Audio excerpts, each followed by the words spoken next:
Hey Clashes, the rank 1 player did not just finish on rank 1, but as well on rank 2 and on rank 9 globally, which is an insane achievement. We have taken a look at the defense of him yesterday since he was using my bases, but today we want to concentrate on the offense and want to take a look at what strategy did he actually play, how did he play it, and how can you learn something from that to improve your own attacks. So let's take a look at a couple of attacks of him. And no big surprise, but he's using the Root Riders combined with the Royal Champion charge. And there's his own twist to this though. While I really like to use the Minion Prince in combination with this strategy, he likes to bring the Barbarian King. For me, the Minion Prince works great because he just adds this extra bit of damage to the attack, and at the same time the Dark Orb ability is just one of the strongest equipments in the entire game in my opinion. On the other side, for example, Hawk really prefers the control the Barbarian can bring to this entire attack. Because with the Spiky Ball and the Earthquake Boot combination, he can really push the Root Riders in the right direction, which gives him a lot of control in this attack as well. So you can see already there's different twists to the same strategy, and it really depends on the equipment as well. Because the next thing which you can see with this one, he is not really speeding through this Royal Champion charge because he doesn't have as much damage with his Royal Champion. Instead, he's going for the safety. He is using the Electro Boots, but with the Hawk Rider Puppet. Why is he doing that? Well, because the Barbarian King is mostly used for like a support purpose, which means like pushing the Root Riders in the right direction, helping with the funnel like right here. So it is more about making sure that the Root Rider push is going strong, and for that you need to keep that Royal Champion alive, because if the Royal Champion goes down, the Root Riders have pretty much no protection whatsoever. And this is why he needs that extra protection from the Hawk Rider Puppet. But again, it means less damage. But both works amazingly well.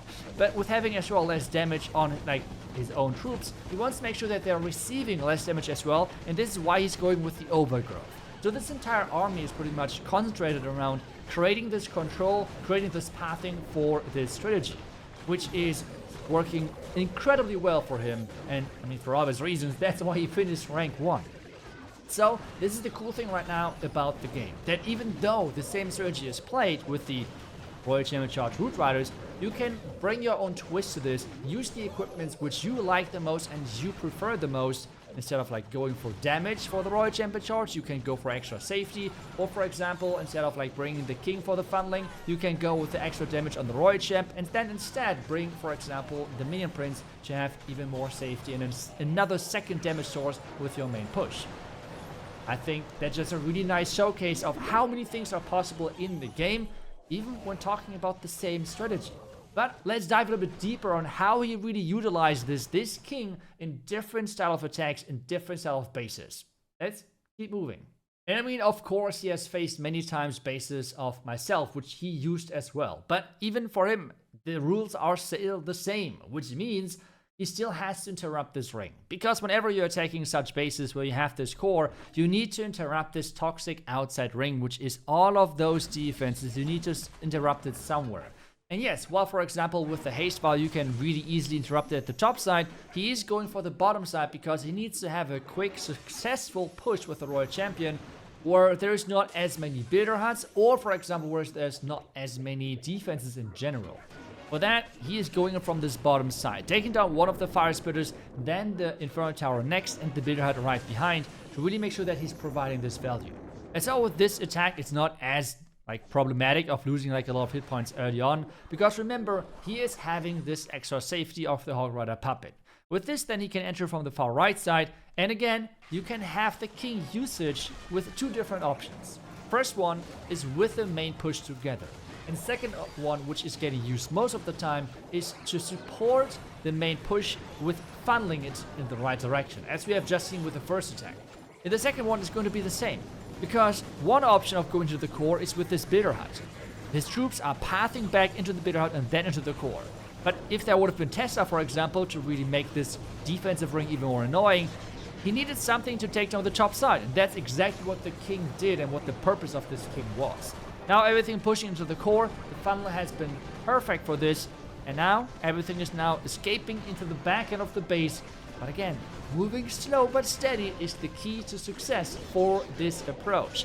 Still having the Royal Champion ability to make sure that he has this extra safety of if he's running into traps or getting targeted by the merged cannon, for example. One of the biggest nightmares of this hero is it having this option of popping the ability and then escaping and keeping the Royal Champion alive to have this back-end powerhouse of hero still alive and in his attack and going.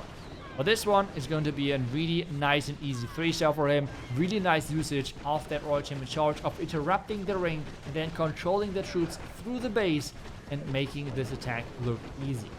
But well, those Poison Tower bases were everywhere. And obviously they look completely different, since different base builders had different understandings of how those type of bases could work.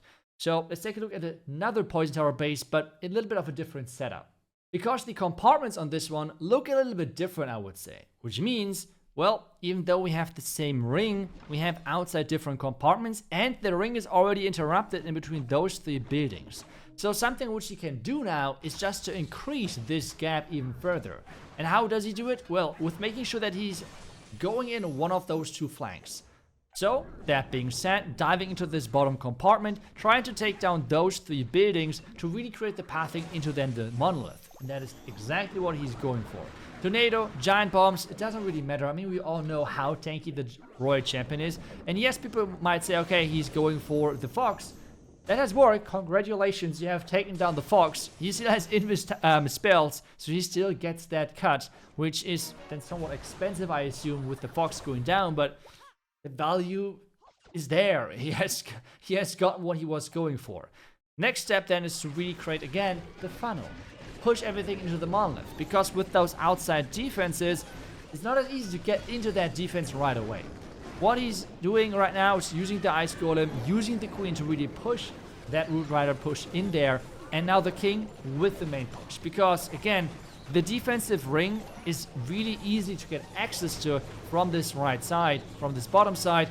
Unfortunately, the King is not really having the same plans, but just this is overall the showcase I wanted to give you, that there's different use cases for the King. You can use him quite flexible, which means funnel is one option, power up the core push is another option. Well, hopefully he's going inside if you plan that. But on this one, you can still use the King ability. The Queen is going to be taken care of. The Spiky Ball has this guaranteed damage output value. And then he's just pushing into the backhand. The backhand itself is getting overgrowth to make sure the damage on his troops is not as crazy.